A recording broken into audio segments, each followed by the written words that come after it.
Happy Tuesday. Happy Tuesday. Wow, it is November the 22nd. Can you believe that? Can you believe that? November 22nd already? Whew, man, it just feels like yesterday literally was the 1st of January. And we're already on the 11th month. On the 22nd day, that means we only have 8 more days and November is done. Now we're going to be looking at December. Wow, wow. How are you doing? How is your week going? How is everything? Wow.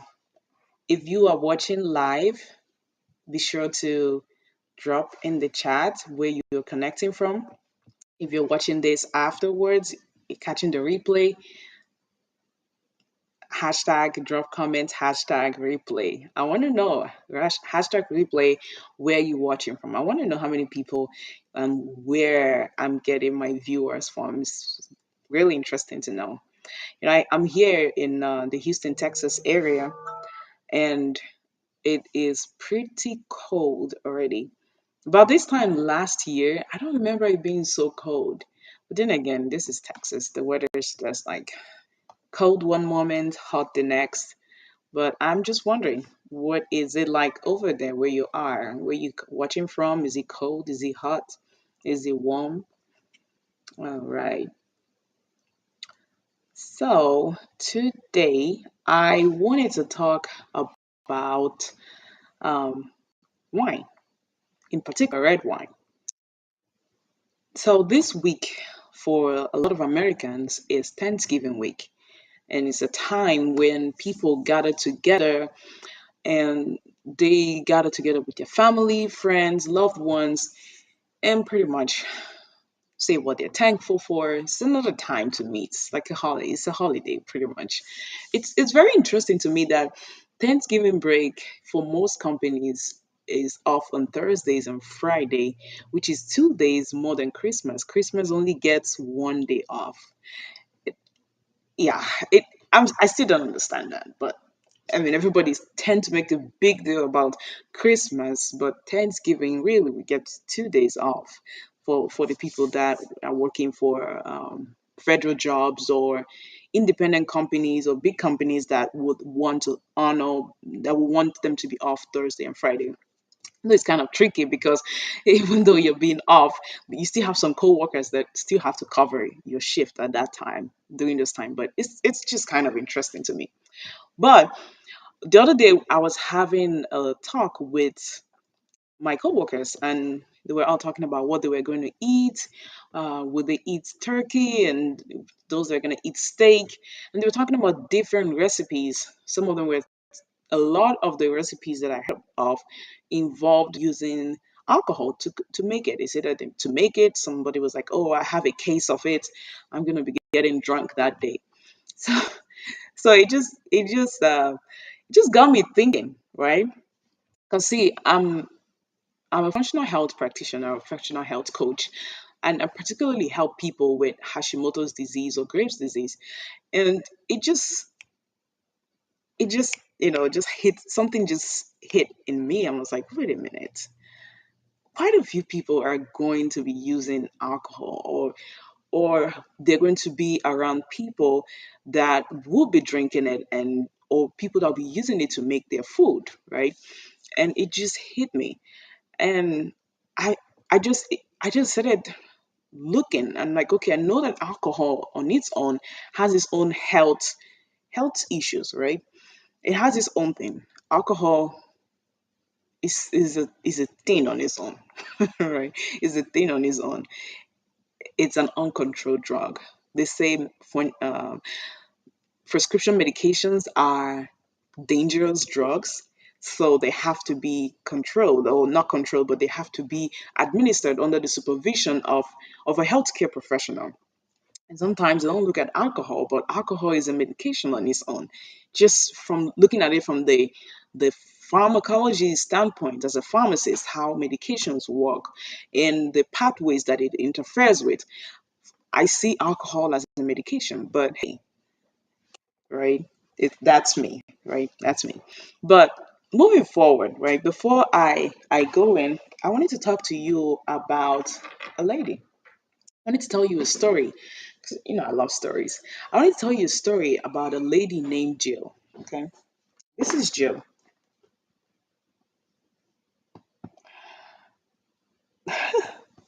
This is Jill. Jill is,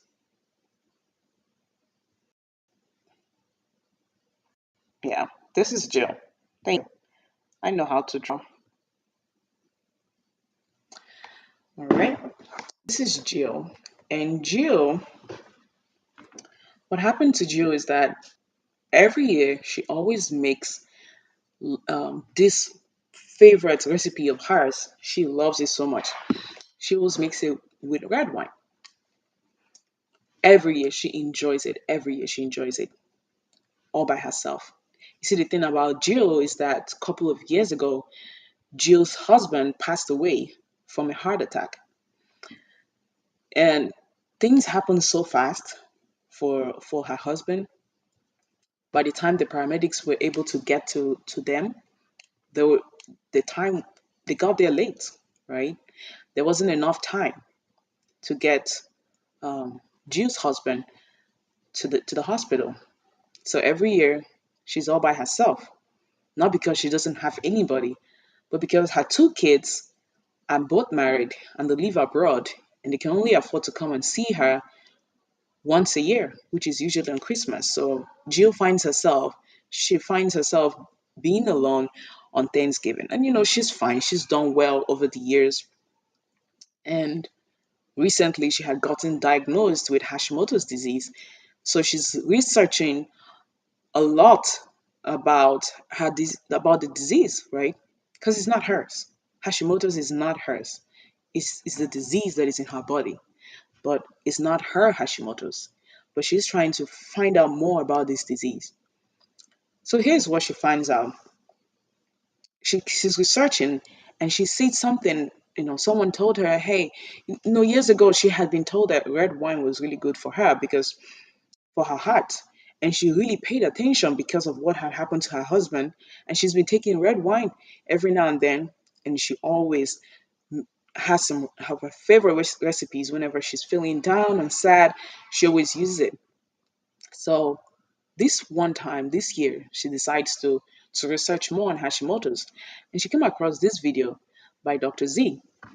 And this is what she found. She found that red wine is made from red grapes. And red grapes that are close to the harvest time. So they're harvested and then they are fermented and it goes through rigorous process and different steps and chemicals and other stuff is added to it for it to come out to the end point. You see, um, most commercial winemakers, they want everything to be consistent. They don't want one bottle to taste like this, A, and B taste like another thing. They have to be consistent. In order to do that, because the fruits, you cannot change nature, right? There's no fruit that is the same. You see, when I was growing up, we had so many trees in my backyard, even in the front of the house. We had a mango tree, we have a guava tree, we even had some orange tree that will bear fruit once in a while. But I have never seen a fruit that is the same shape, the same everything. And yes, some of them they might taste almost the same, but not all of them. They don't always taste the same. So that's the same thing with grapes. Grapes don't always taste the same. They don't always ripe at the same time, all of them, and at the same pace. So in order to make everything taste the same at the end of the day, the wine manufacturers, they would add other things to it. And see, Jill did not know this.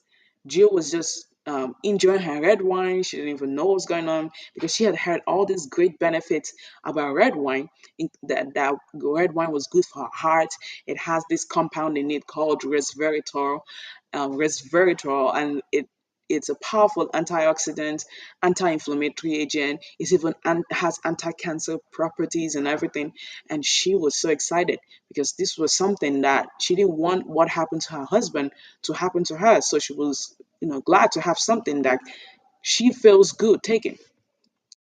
But the more she researched, she finds out that when all these wine companies make this wine, the red wine, they sometimes add sugar. And the reason they add the sugar is there's two reasons, most of them, two reasons. The first reason is that they want to increase the alcohol content of it. See, most red wines have a 12 to 15% alcohol content. What it means really is if I get a bottle, if this was my bottle, and this is 100 milliliters, so about 12 to 15 of this wine would have alcohol in it. So that was what um, that's what most of this, the one that percent to be in that range. And when the grapefruits or the grape seed is not the grapes, not the grape seed, the grapes are not fermenting as fast as they should, then they usually add the sugar to help with it. Well, you answer, okay, what is fermentation? Fermentation is the process of turning sugar into alcohol. Sugar from where? Sugar from the fruits. So these manufacturers, they will add yeast to it, and the yeast will feed on the sugar and make turn the sugar into alcohol and carbon, another gas that is dispersed, right? So they add this sugar to help the sugar content in the grapes so that it will make more the percentage that they want. Sometimes they also add the second reason they will add the sugar is to make it sweet. So some of them will add it afterwards to make the alcohol sweeter. See, if you have autoimmune disease, Hashimoto's or Graves' disease, you would have found out that sugar is highly inflammatory.